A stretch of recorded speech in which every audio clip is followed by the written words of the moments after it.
we should talk about the one big news thing that happened this week, and that, of course, is the trailer, the first teaser trailer for Supergirl, which is coming out next summer. It was pretty good. I like what I saw. Primarily two things stuck out to me. One is I kind of liked recognizing that they're actually doing the plot from Women of Tomorrow, because there's the kids there and she's being kind of a drunken lout. I appreciate that they spent most of the trailer with her not in the outfit, so it felt like a big deal in the last 20-30 seconds when they're like, hey, here she is in the Supergirl outfit. And then I guess the other thing is just the characterization of Kara, and seeing a bit more of her actually be this kind of layabout who's lost things and whatnot. And obviously there's some teases of like showing her backstory and how her experience of losing Krypton went, and it looked like one of the visuals in there, it looked like a city was being bottled, which might be setting things up for the next Superman movie. I couldn't help but notice that. But how did you feel? Me neither. No, not to parrot everything you just said, but the fact that we got so much of Woman of Tomorrow right there with the basic plot, the true grit of it all, this girl going to look for Kara's help because, she needs her father avenged. It looks like we got a redesign of Krem of the Red Hills, which I think that's fine, right? Make him look more like an alien and, less than what he is in the comics. And we also got Lobo, which, for a brief lit, which I am wondering how he's going to fit in, considering he's not in Woman of Tomorrow. So I just assume he's going to be hired by the bad guy to track down the girl or something, or something. I can see easily fitting him into it. Oh, for sure. Which then also makes me think, I was talking to a friend about this, and he goes, oh man, the trailer made me really hopeful that we might get Comet, but probably not, right? And I said, well, if we don't get Comet and that beat Lobo there, we might get some space dolphins, so there's that for a bit more of the silly zaniness, some more lighthearted. So yeah, I mean, I'm not going to expect Comet, but I will say this: the world that Gunn set up with Superman, it doesn't make me think it's not.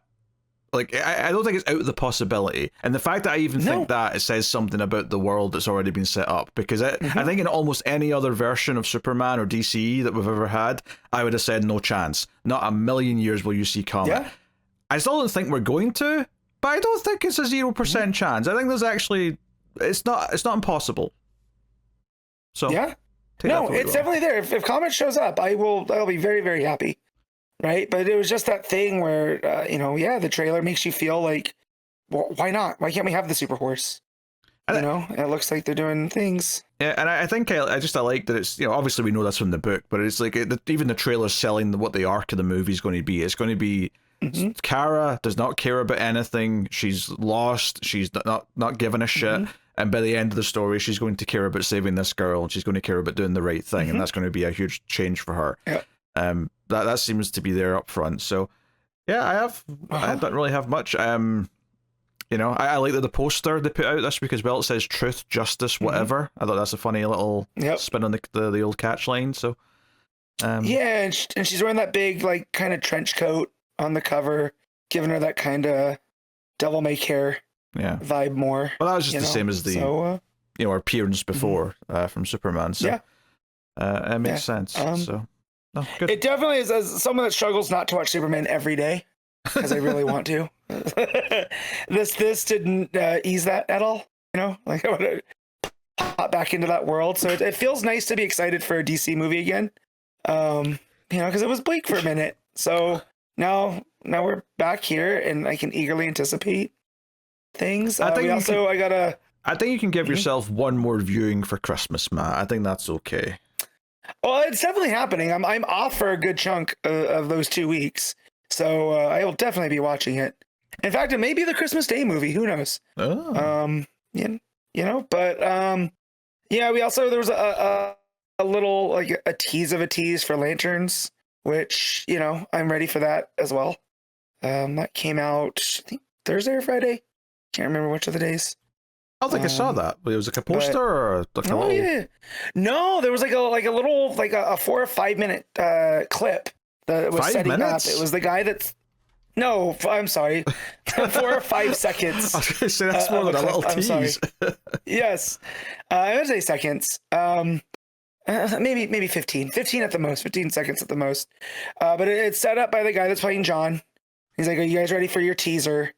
And then it goes into Hal and John talking about if John is ready to be a Lantern. And then Hal dips out of this moving car, leaving John in the passenger seat. And as it goes over a hill, it cuts and it says Lanterns. So that trailer should be out somewhat soon. And I saw people about that one too complaining that everything that we've seen is so drab and colorless. And I was like, do you guys not get that when the green does pop, because that's all we've seen thus far, it's going to really pop, you know? Yeah, they've not shown off any effect sequences yet. I don't think that's a cause for concern. Don't get me wrong, there is a chance that maybe the final product will be very, like, holding back, and maybe that'll be something we feel at the time. But I don't think basing this on one image and one 10-second clip is not, you know, we're not there yet. Everyone calm down. No. And I was like, yeah, so, again, it feels good to be excited about things. Instead of being like, at the worst, I feel like dread means you still care, but being apathetic was the worst. Like the fact that we didn't even see a lot of the last things that have come out.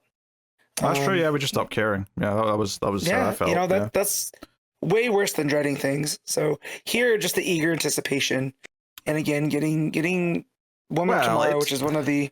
It's worse in a sense. I'd say it's better in one way, which is at the very least you're kind of free of it. You've kind of like let go. In a sense, and I think that there's something to that, but that's about it. Every so often I think about watching The Flash, and then I come to my senses.